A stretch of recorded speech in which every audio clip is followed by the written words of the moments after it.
महामारी से जंग में वर्ल्ड लीडर बनता भारत। 25 से ज्यादा देशों को इंडियन वैक्सीन का इंतजार। देश में कोरोना वायरस के खिलाफ टीकाकरण युद्ध स्तर पर जारी है। केंद्रीय स्वास्थ्य मंत्रालय के ताजा आंकड़ों के मुताबिक देश में अब तक 58 लाख लोगों को टीका लगाया जा चुका है। बीते 24 घंटों में ही 3,60,000 लोगों को टीका लगाया गया है, जो दुनिया में सबसे तेज रफ्तार है। वहीं देश में कोरोना वायरस संक्रमण की दर में लगातार कमी आ रही है। इसके साथ ही कोरोना से ठीक होने वाले मरीजों की संख्या में भी इजाफा हो रहा है। देश में कोरोना के एक्टिव मामले 1.5% से भी कम हो गए हैं। केंद्रीय स्वास्थ्य मंत्रालय के ताजा आंकड़ों के मुताबिक देश में बीते 24 घंटों में कोरोना वायरस संक्रमण के 12 मामले सामने आए हैं। केंद्रीय स्वास्थ्य मंत्री डॉक्टर हर्षवर्धन ने बताया कि वैक्सीनेशन का तीसरा फेज मार्च में शुरू हो जाएगा। तीसरे फेज की वैक्सीनेशन प्रक्रिया मार्च के किसी भी हफ्ते में शुरू हो सकती है। इसमें 50 साल से अधिक उम्र के सभी लोगों को वैक्सीन लगाई जाएगी। 50 साल से कम उम्र के हाई रिस्क वाले लोगों को भी प्रायोरिटी मिलेगी। भारत बन रहा है दुनिया की फार्मेसी। विदेश मंत्री एस जयशंकर ने कोरोना महामारी से जंग में देश की कामयाबी से जुड़ी बड़ी बात बताई है। जयशंकर ने कहा कि भारत अभी तक 15 देशों को कोरोना वैक्सीन की आपूर्ति कर चुका है, तो 25 से ज्यादा देश मेड इन इंडिया टीके का इंतजार कर रहे हैं। दुनिया के विकसित, विकासशील और पिछड़े यानी कि तीनों तरह के देश भारतीय कोरोना वैक्सीन हासिल करना चाहते हैं। थर्ड वर्ल्ड यानी कि गरीब देश कीमत को लेकर संवेदनशील देश और दवा कंपनियों के साथ समझौता करने वाले देश शामिल हैं। महत्वपूर्ण बात यह है कि भारत इस मामले में विश्व के नक्शे पर उभरा है। विदेश मंत्री एस जयशंकर ने कहा कि हम कुछ गरीब देशों को अनुदान के आधार पर टीके की आपूर्ति कर रहे हैं, वहीं कुछ देश उस कीमत पर टीका चाहते हैं जो भारत सरकार टीका निर्माताओं को दे रही है।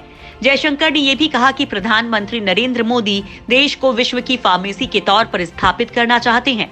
भारत फिलहाल अफगानिस्तान, अल्जीरिया, बांग्लादेश, भूटान, ब्राजील समेत 25 से ज्यादा देशों को वैक्सीन दे रहा है। वहीं ग्रांट के तौर पर 56 लाख डोज दी गई हैं, तो कॉन्ट्रैक्ट के तौर पर 105 लाख डोज दी जा रही हैं। कोरोना के स्वरूप में ऐसे आया बदलाव। कोरोना वायरस पर हुई एक स्टडी में इसके स्वरूप में बदलाव को लेकर बड़ा दावा किया गया है। अध्ययन में सामने आया है कि कम प्रतिरोधक क्षमता वाले मरीज के उपचार के लिए प्लाज्मा थेरेपी के इस्तेमाल के दौरान कोरोना वायरस के कई वेरिएंट्स उत्पन्न हुए हैं।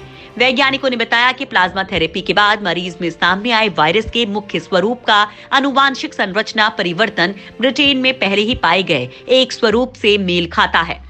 पत्रिका नेचर में प्रकाशित अध्ययन के निष्कर्षों में संभावना जताई गई कि जब कोरोना वायरस से लंबे समय से संक्रमित कमजोर प्रतिरोधक क्षमता वाले व्यक्ति में वायरस की प्रतिकृतियां बनती हैं, तो SARS-CoV-2 वायरस के नए स्वरूप पैदा हो सकते हैं।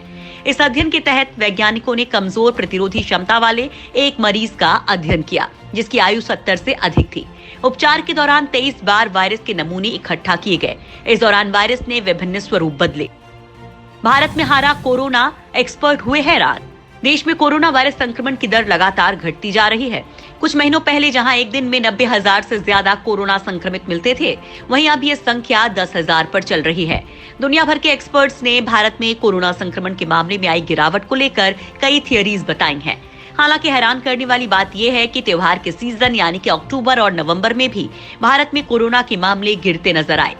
तो राजधानी दिल्ली में लगी सीमाओं पर भारी संख्या में किसान 2 महीने से अधिक समय से प्रदर्शन कर रहे हैं। बावजूद इसके कोरोना संक्रमण में गिरावट ही देखने को मिली है। हालांकि जानकारों का कहना है कि देश में कोरोना को लेकर लोगों के बीच काफी हद तक जागरूकता आई। अब लोग हाथ धोने और मास्क पहनने जैसी सावधानियों का पालन करने लगे हैं। एक थियरी में ये भी कहा जा रहा है कि कोरोना संक्रमण के मामले कम होने के पीछे की वजह मौसम है। भारत की गर्म और आर्द्र जलवायु कोरोना वायरस के फैलाव में रुकावट बन रही है। कोविड-19 की ग्रोथ के लिए कम तापमान को बेहतर माना जाता है। एक्सपर्ट्स का कहना है कि जहां का वातावरण गर्म और आर्द्र है, वहां पर वायरस के फैलाव में कमी आ रही है। वहीं कुछ एक्सपर्ट्स की ये भी राय है कि आम लोगों में कोरोना के प्रति काफी हद तक इम्यूनिटी विकसित हो चुकी है। भारतीय लोगों ने मलेरिया, डेंगू, टाइफाइड और हेपेटाइटिस जैसी बीमारियों का सामना किया हुआ है।